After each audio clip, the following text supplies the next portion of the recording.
hey, what are your goals? What are you looking for? What's your 5-year goal? What's your 10-year? It's not so much of a transaction where we close a mortgage and say, okay, call me in 5 years when your mortgage is up. We'd love to do business with you again and make money off of you. It's no. How can we attack both sides of the spreadsheet? Hi, Tyler. So good to see you. And thanks so much for coming in today. I know you're a busy guy and we already scheduled this podcast like 2 times, right? Yeah, no, but thank you for having me. I've always been excited to join on and shoot the breeze. And I know our first conversation we had about a month ago, we were just kind of going over a few different details, what we might end up talking about. And it's very exciting. You know, it's funny, normal people that don't do real estate or mortgages every single day, this might be mind-numbing or boring type of content. I can talk about it forever, every single day. I never run out of energy. I love it. I know, but see, they are the information is very important, right? So even if it's like you said, maybe not, very like sexy how they use it nowadays in the social media. But if people have mortgages or they need a mortgage, they need to know a lot of information. It's better to be prepared than to be caught up off guard. So, but before we dive into our conversation, please introduce yourself to our audience. Let us know who are you, where you are right now. This is important, and just give us. Yeah. So my name is Tyler Kelleher. I'm a mortgage agent with Guardian Mortgages. So we're based, I'm based out of the Kitchener-Waterloo area, but licensed across Ontario. We do deals across the country, BC, Alberta, Saskatchewan, out east as well. So we are countrywide, but our goal is just to push financial literacy for all of our clients and know exactly the position they're in, what they're getting themselves into, and how to best structure their debt so they can get ahead and start building their wealth as quickly as possible. I like the get started ahead, and we'll be there. I actually prepared one of the questions regarding the preparation. Do you have more, Bud, or that's it? That's me. That's me, bare bones. You left out something I really like about you. You had at CTV show, right, where you're like a guest. Oh, that I was formerly Tyler Kelleher of CTV News. So if anyone is in the southwestern Ontario area or is in Kitchener-Waterloo, you might have seen me a number of times. But previous life, and now I'm entirely mortgages now for a while. So we still have great friends and colleagues that are still at the station and are in the industry in a number of different areas. And it was an exciting time for sure, but nothing more exciting than what I'm doing right now. Oh, that's wonderful. Okay. Let's talk about mortgages, the boring stuff, but the very important stuff. Most buyers assume their local bank branch automatically has their best financial interest at heart. We know that, right? What is the single biggest misconception or maybe a trap buyer fall for when they get their mortgage directly from a traditional bank, not from a mortgage broker? You know, even if you go beyond mortgages alone, the biggest misconception or trap I'm thinking about in this question, I'm thinking about a homeowner who is paying a mortgage. The idea where the bank wants you to keep your income and your idle savings in a standard banking product, a checking account or a savings account. You know, everybody has a checking account and a savings account, right? It's just ingrained in society.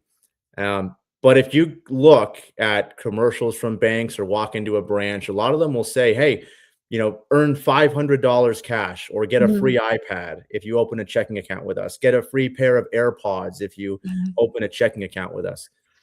Why would they do that unless it benefited the bank, right?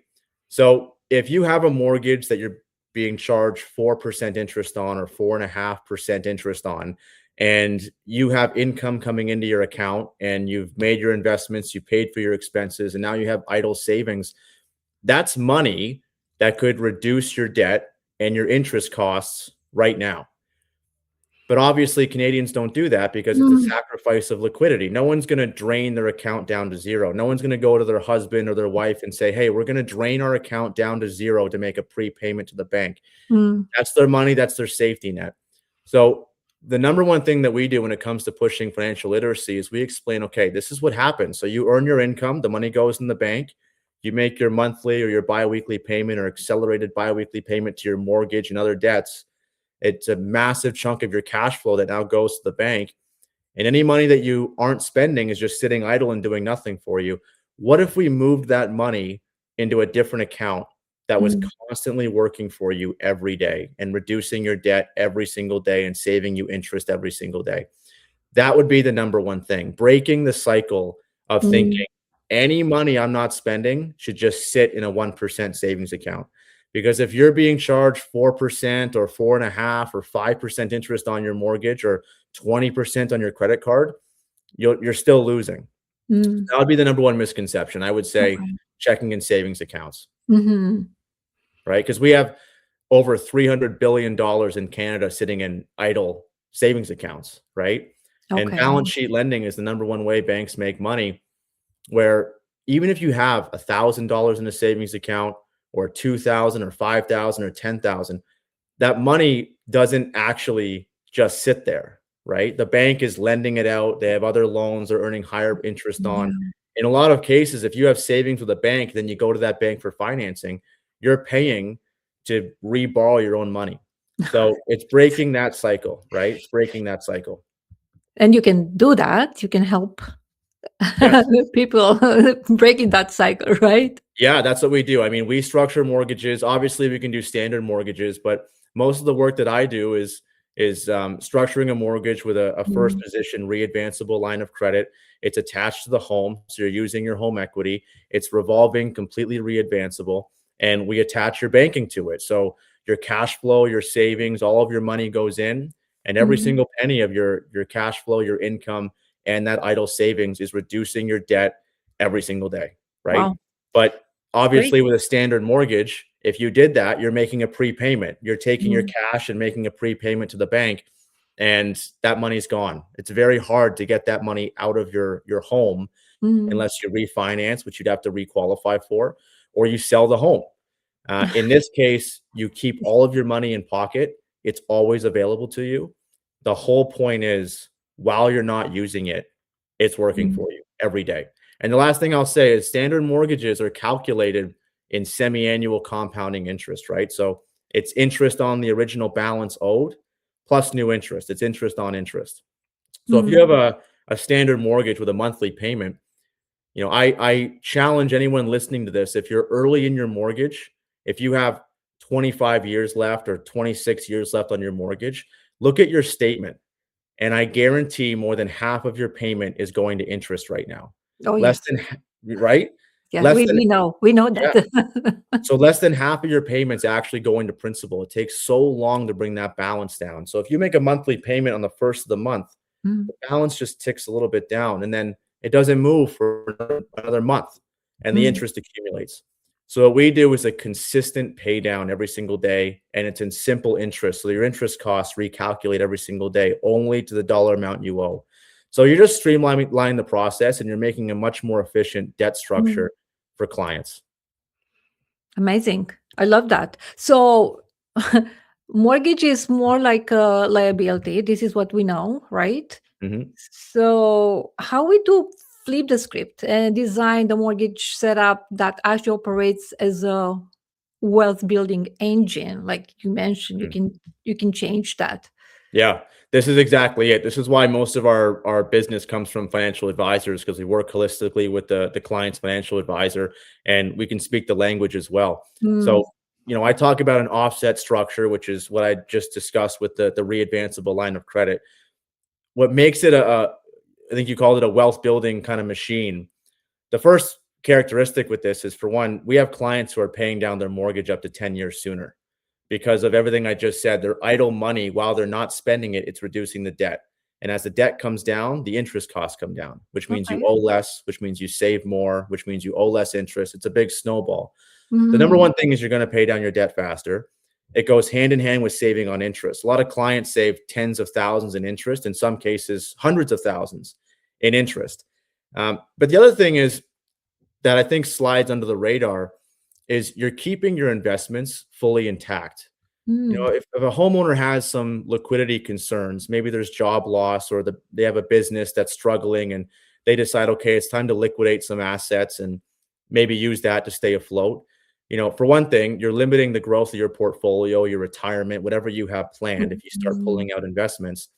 The other thing is you have tax implications with that as well for many investments. So when we create these products that have re-advanceable credit that you can pay down very easily, that function through your cash flow, mm. you provide such a massive safety net for you and your family, where I you like can that. use that to stay afloat, and you don't have to requalify for anything else. You're Mm. not loading up 20% interest credit cards or getting second mortgages. You're really keeping yourself in the best and most optimal position so you can start building your wealth as quickly as possible. I really, really like that. So what I'm hearing is more like a long-term financial strategy for us. This is what you can do. And the right mortgage actually should support our financial goals, right? Yeah, absolutely. I And mean, has you can personalize it. yeah, no, Mhm. that's the first thing with our discovery call. The first thing we do is we discover just exactly what your situation is financially. And then everything I say about financial literacy, that's when we break down, okay, here's what's actually happening right now with your debt, right? We pull back the curtain.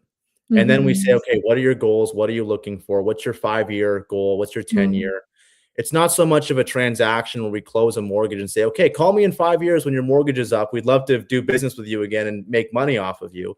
Yeah. It's no, no, no. How can we attack both sides of the spreadsheet? And that comes exactly with what you just said. We get to fully understand the client and appreciate Mm. their situation so that Yeah. you can build that personalized plan. Some clients want to pay off their debt as quickly as possible. Some want to be able to Yeah. invest more. Some clients want to optimize their life insurance policy, right? Everybody's different. It's like a snowflake, right? Every single one's different. So you got to cater that product for them and make sure you're holding hands the whole way. Constant follow ups, 6 month follow ups.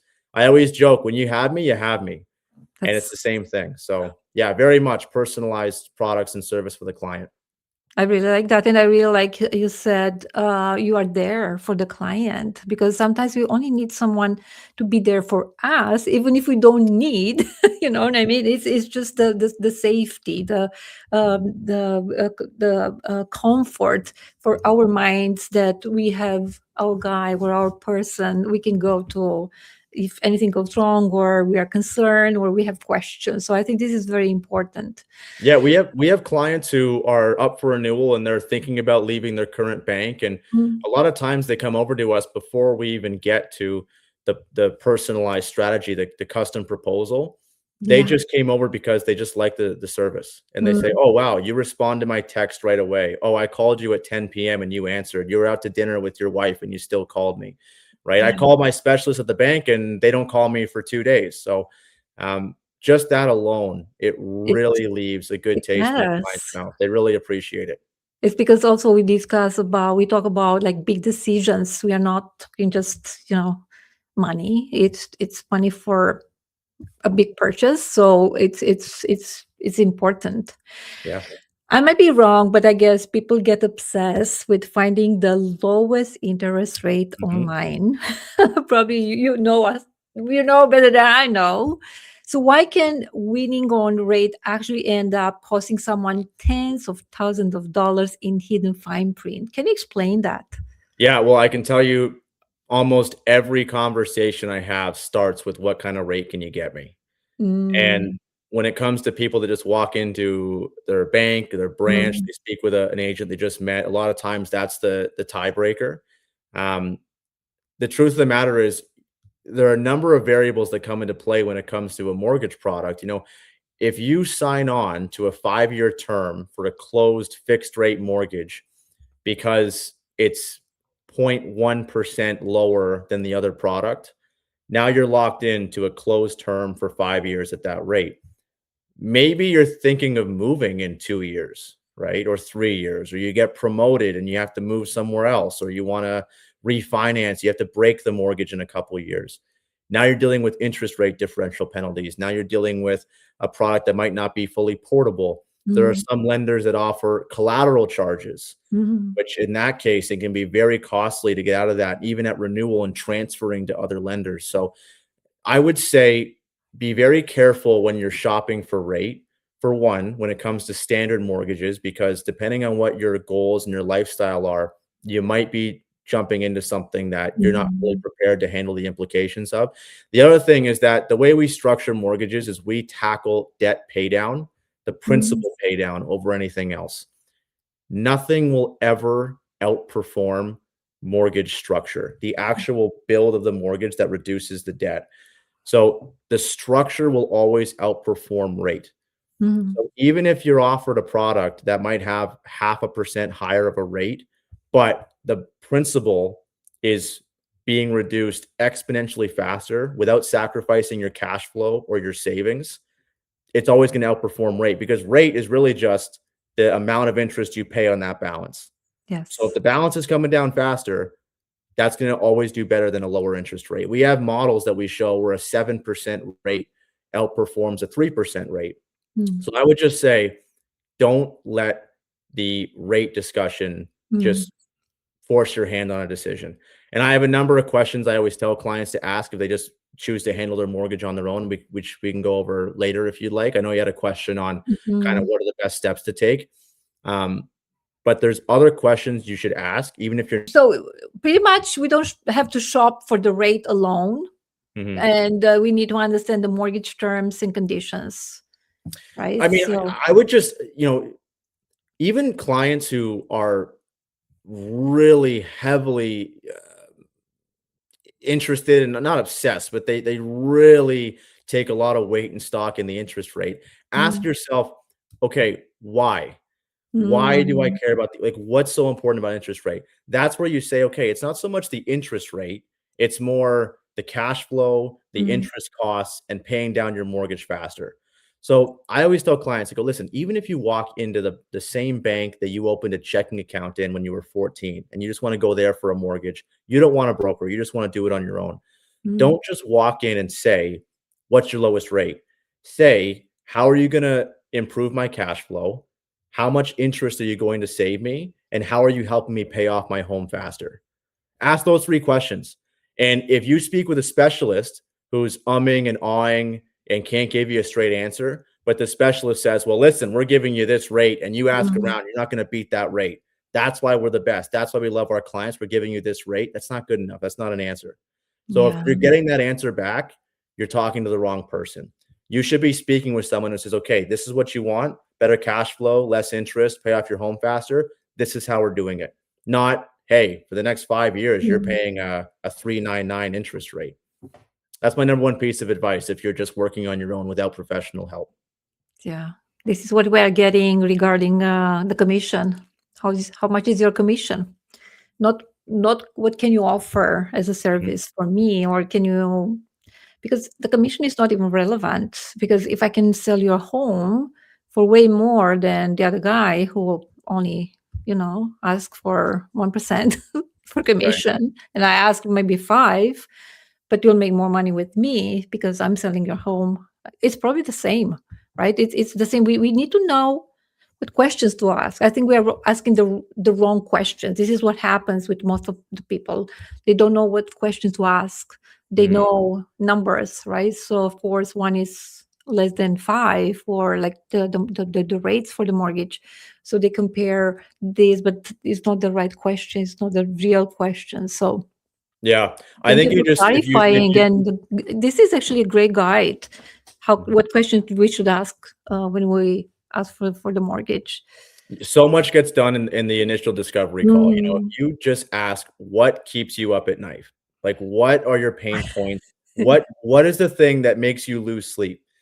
And when you find the solution to that, even with your roles in real estate and helping Mm, clients either sell or purchase, the number one business model is just offering a superior service or product. That's really it, mm. right? Exactly. If And pretty much in any business, if you ask me. Yeah. yeah, If you only shop for the lowest amount, then that's what you get for Yeah, for you absolutely. see what you get for what you ask. So Yeah. when people budget for a home, they usually calculate the purchase price and the mortgage payment and pretty much stop there. What are Mm. the quiet cash flow drains that catch new homeowners completely off guard? Yeah. I mean, even before they buy the home, closing costs are something that a lot of people don't take into account. Mm, They say, "Hey, I have this much for a down payment. What can you get me?" mm, mm, Right? If I get this, you pre-approve me for this much. How much of a home can I buy? And then I say, "Hey, do you have 1.5 to 2% of the purchase price for closing?" Right? You're not a first-time home buyer anymore. You're dealing with land transfer tax. There's a number of things that come up, legal fees. mm, That just from the get-go, before you even get the keys, that's something to think about. The other things are just things that you might think are obvious that when you budget for it, people get all excited before they purchase the home, right? They get the endorphins kick in, they're so excited. And then once you get the keys and you move in, you have the boxes everywhere, you realize, oh wow, it's more than just the mortgage. So mm, property tax, if you're in a condo fees, both of mm. those obviously eat up into your pre-approval for mortgage. Yes. They Yeah. factor that in. So that's something you always have to keep in mind from the get-go. Mm, Um, there's maintenance costs. If you're on mm, lease land, you're paying a lease. Um, the last thing I would really say when it comes to my side of the transaction, which is the mortgage, is just the penalties of your mortgage, right? If mm, you have a 30-year mortgage, and even if you have the best of structure and strategies, and unless you win the lottery and you're in an open loan, chances are you're going to be paying that mortgage for at least 15 years, right? mm, 20 years. So you want to leave your options open so that when your term comes up, or if you're midterm and you find a better deal, or you want to refinance and you want to recoup some equity, it doesn't cost you too much. yeah, So just fully understanding the mortgage product you're signing on to, so mm, that if you have to break, you avoid penalties, yeah. right? That would be the How number one much thing for sorry, me. how much is the penalties? Can you give us some examples so Yeah, we so have a really good idea? if you have a fixed rate mortgage, in most cases, you're dealing with an interest rate differential penalty. They compare your current rate with what they're currently offering. And so if you're early in your term, we've had clients that they think of breaking, and their rate can go up, or their penalty can go up to as high as $35,000, $40,000. If you have the exact same mortgage and you're in the exact same length of term and you're breaking at the exact same time, but it's a variable or Mm, adjustable rate mortgage, in most cases, it's only a 3-month interest penalty. You're only okay, paying 3 months interest. okay. Now, the offset mortgages that we structure at Guardian are Mhm, open loans, they're open lines of credit. So you're not really dealing, in most cases, if everything's in the re-advanceable portion, there aren't any penalties. You can move at any point. It's fully portable.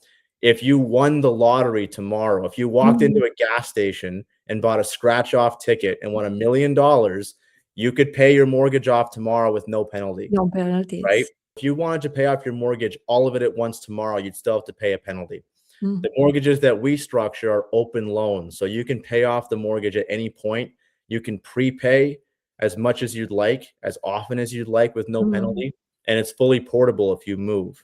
So that's something that we truly keep in mind when that's it good. comes to the client, Mm, because even if you're dealing with first-time home buyers, most first-time home buyers don't make it through their first 5-year term. They sell and they upgrade, or they move, right? A lot of people break that first 5-year term if it's a 5-year mm, term. So keeping your options open, the flexibility of those open mhm. mortgages where there aren't any penalties, it makes a big difference for the client. Yeah, no kidding. And back to the question, I think for the people moving from rental to owning a Mhm. property, it's a big adjustment because when you rent, you only have one payment. Well, you have the insurance as well, but I'm just saying the of course the bills, but you have more when you own a property. So I think is the adjustment as well for the first time home buyers.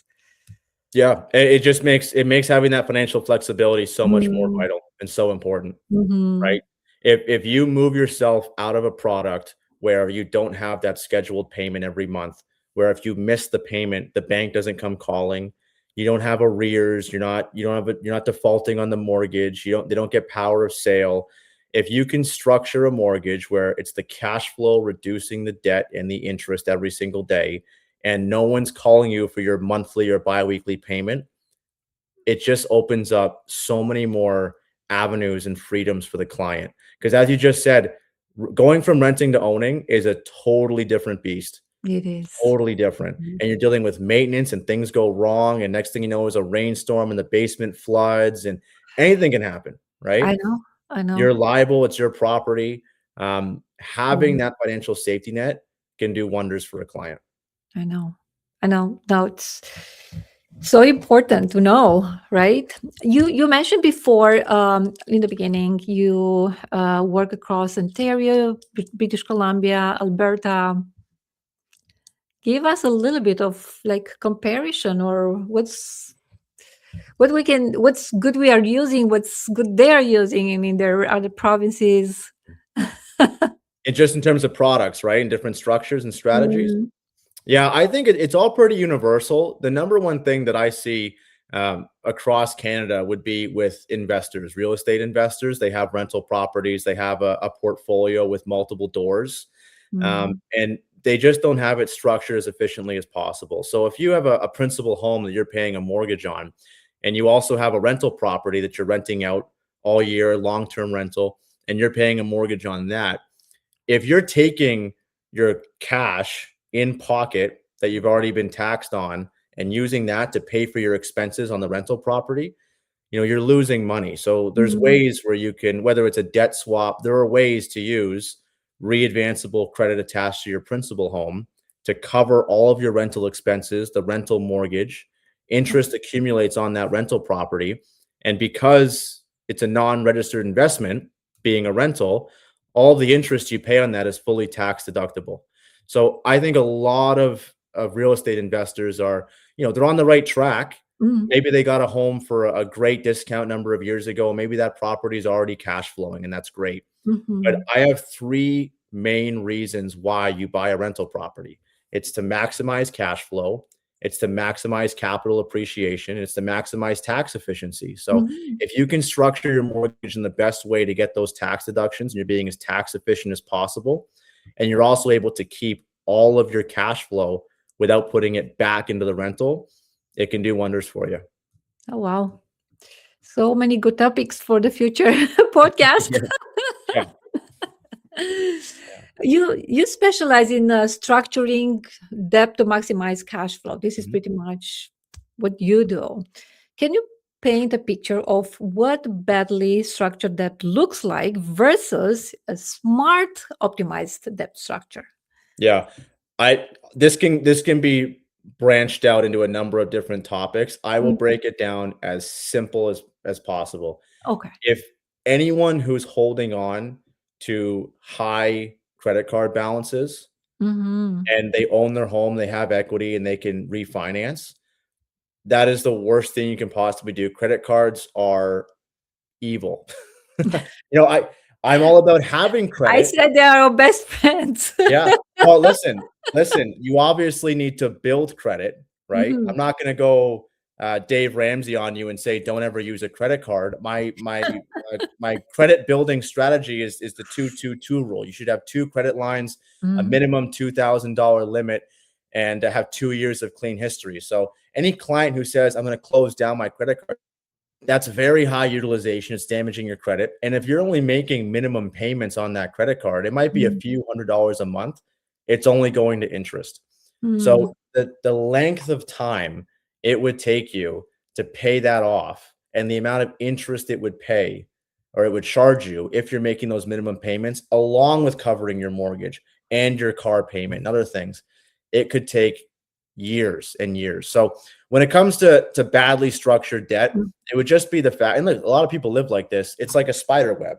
Their credit Yes. cards over here. They have a credit card here. They have a credit card there. Their car payments here. Their mortgages over here, and it's all different payments at different interest rates, Mm. and it's keeping them in debt longer. It shouldn't just be all these different debts. It's just one total sum. You owe this Okay. much money, right? Mm.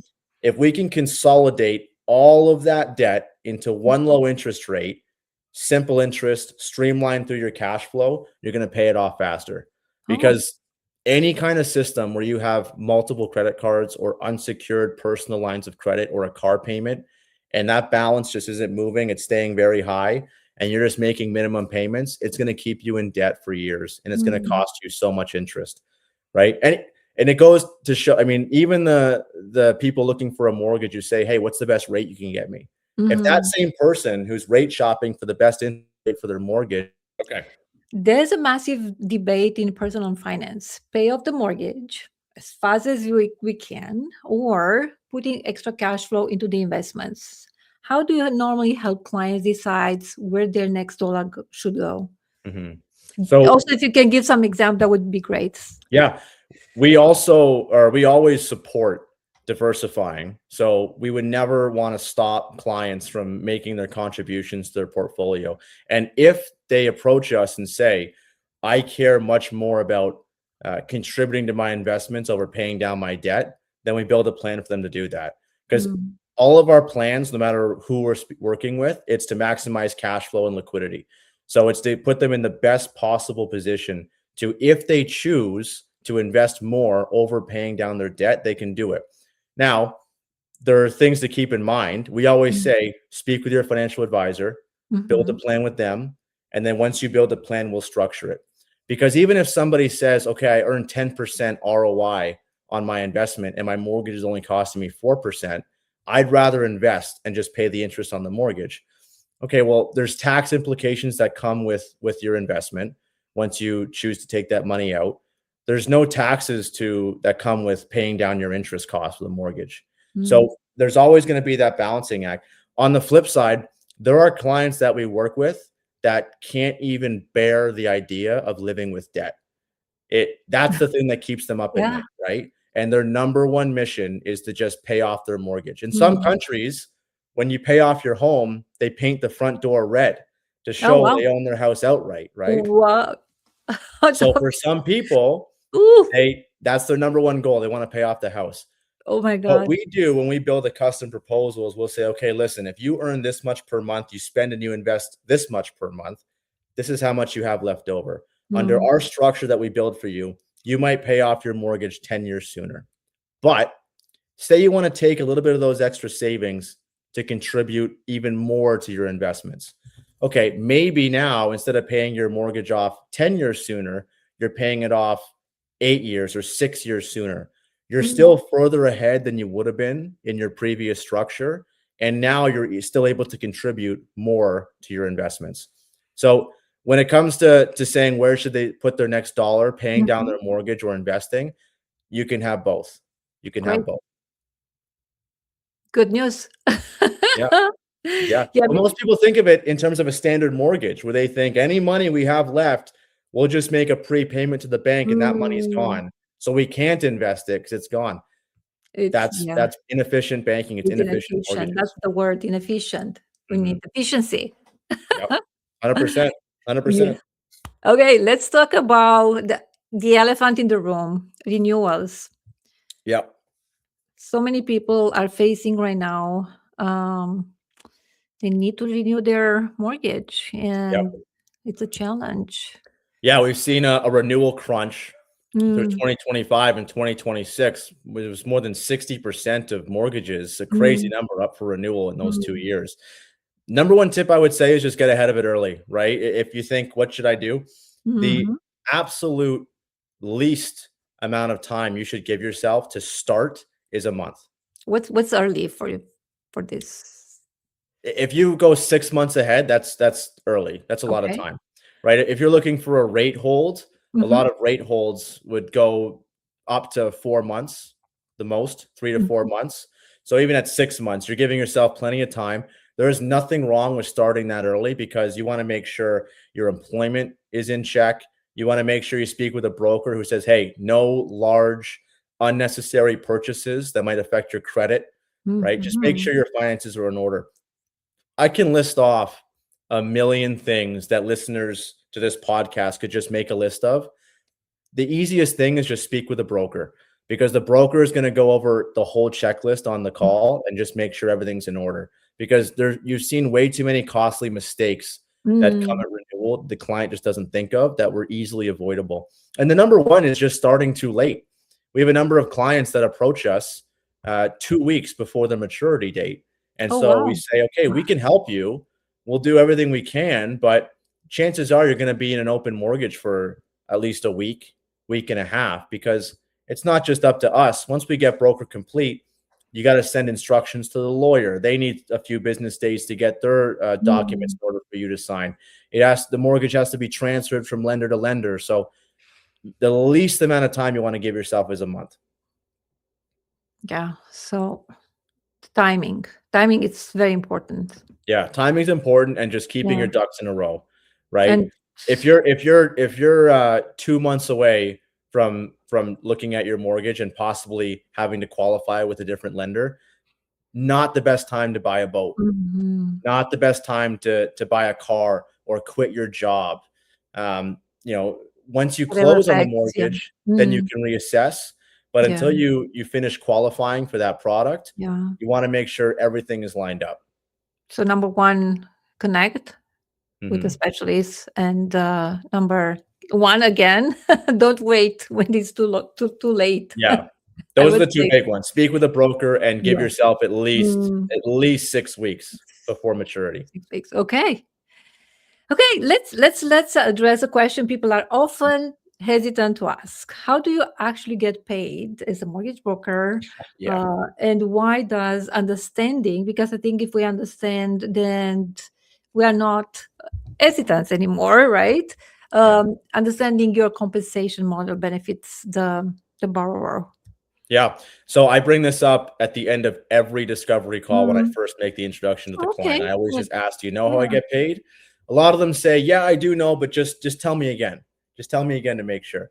Um, Okay. so we earn a commission from the lender. Hmm. It's going to vary between, it can be 0.2%. It can go up to over 1% of commission on the mortgage, the total mortgage balance. It's going to vary depending on the product. It's the it's a payment the lender gives for bringing them business. But the truth is, it comes at no cost to the client. For an Mm, A-side mortgage, we are totally free to the client. Um, we are in their corner, right? We're brokering the deal for both lender and buyer, but we are in their corner. We work for them mm, and only for them. So I always tell clients, I wouldn't put you in anything I wouldn't put myself or my wife in, right? The offset structure that I help so many clients with, my wife and I have the same structure. mhm, So when it comes to payment, know that we don't have an obligation to go to a certain lender. We don't go and offer a specific product because it pays us more. With the structure that we use, because we're dealing with a line of credit that in a lot of cases has a very low balance, mhm. in many transactions, we get paid very little compared to a standard mortgage. Okay. So when it comes to commission and being paid out, the client always comes first. But That's that great. is how we get paid. We earn a commission through the lender. It comes at no cost to the client. B side, alternate lending and private lending, those come Mhm. with fees. But again, the majority of work that we do is A side lending, standard mortgage transactions that come at no cost to the client. Yeah. So there is a lot of transparency, right? So I encourage people to ask the question, not just, think whatever scenarios they think in their heads, and learn Mhm. about the commissions and how the commission works. Yeah. And And we want to offer value in every aspect. We want to be a financing arm for everybody. So even if it's away from a mortgage, if you have a question about an equipment loan, a mhm, business loan, what's the best credit card to use? Even if these are things that it's work on our end and mhm, we're not going to get paid for it, we still want to be the first ones you think of, right? If you yeah. have any questions when it comes to any kind of financing, I want you to call me first, even if I don't get paid, right? That's kind of how we operate. Yeah, but if I trust you and I really appreciate the way you work with me, I definitely call you when I need your Mhm. help, when I need a mortgage, right? So that's pretty much how it works, Yeah. because you'll be my advisor first, and then you'll find the best rate, or create the structure, the financial structure I need for the mortgage. So, but trusting, it's I think it's one of the best currency we can have and we need at the same time. Yeah, absolutely. 100%. 100%. Yeah, if our listeners wants to live the day with one, I don't know, advice from you, what that advice would be? Yeah, when it honestly, everything that we do at Guardian is revolved around financial literacy and building wealth. Mm, So the first thing I could just say is give me a call. Give us a call and let us fully understand and appreciate your situation so we can mm, build you a plan. Um, there shouldn't be a scenario where you sign a commitment letter and you mm, just lock into a mortgage and you think, I don't really know what this does. I don't really know how I'm getting further ahead. All I know is that my home is now financed and I get to stay in it for 5 more years. That's how long the term is. So whatever your goals are, if you want to grow your portfolio, you want to make enough extra money to cover a life insurance policy for you and your mhm, family, you want to pay off your home sooner, you want to save on interest, call us because that is entirely how we break down. Okay, this is why you're not getting where you're getting to right now. This is mhm, what's holding you back. This is how we're going to change it. The last thing I would just say is what we brought up earlier in the podcast. If you don't use us, if you don't mhm, speak with a broker and you are going for your first mortgage because you want to purchase your first home, or you're dealing with your first mortgage renewal, your very first term is up and you're dealing with a renewal. 3 questions. The three best questions. How are you improving my cash flow? When you walk into the bank and you're speaking to the specialist and they're giving you the renewal letter, mhm, how are you improving my cash flow? How much interest are you saving me? How are you doing that? And how are you helping me pay off my home faster? And if they say, listen, we're giving you this rate, it's great, and this is why we're the best because of this rate, that's not good enough. mhm, If they say, well, your amortization schedule says you have 20 years left, so you're going to pay it off in 20, that's not good enough. That's mm, not good enough. So make sure you ask the right questions, and you can be pushy. In most cases, it's the biggest purchase you ever make. It's the number one form of debt you're going to have. And if yeah. you don't structure it properly, by the time you've paid off your home, you'll have purchased a second home for the bank in the interest Mm, you have paid. So that would be it. Do your due diligence, but number one, talk to us because that's what we amazing. want to do. We want you to be fully financially literate when it comes to your mortgage and know exactly what you're paying for and how quickly you can be mortgage free. I already feel, you know, when I go next for my mortgage renewal, I will ask these three questions, and I really hope we'll have Yeah. people from our audience to call you and ask you how to ask those questions, or help you, ask you to help them with a mortgage. Yeah. You know Tyler, something else I get? yeah. A lot of lenders give the renewal offer and the client gets it in the mail or they get emailed the renewal offer and it'll have a deadline to accept. So maybe Hmm. the mortgage is up for maturity on August 1st, but the deadline to accept is July 1st. Oh, okay. And clients, obviously, it creates urgency. They think, oh, what happens if I don't Mm, accept? Am I going to lose this deal? What happens now? yes. They're not going to take me. Yeah. That is to create urgency to keep the client from shopping around and Mm. potentially leaving. So I've had clients whose mortgage matures in December and their deadline on the renewal offer is in October. Oh, wow. Don't fall for it. Don't Yeah. fall for the renewal Oh deadline. my Just speak with goodness. a There's broker. so many. No, definitely, definitely, we need advisors in our corner, and you're great, to be honest. And I really hope we will have more discussions in the future, and maybe we'll take one topic at a time, and I don't know, go more like a granular, Yeah. explain with more exercises, maybe. Um, Tyler, Yeah. thank you so much. I really appreciate again your time and being here and providing so much valuable information. Thank you. Thank you for having me.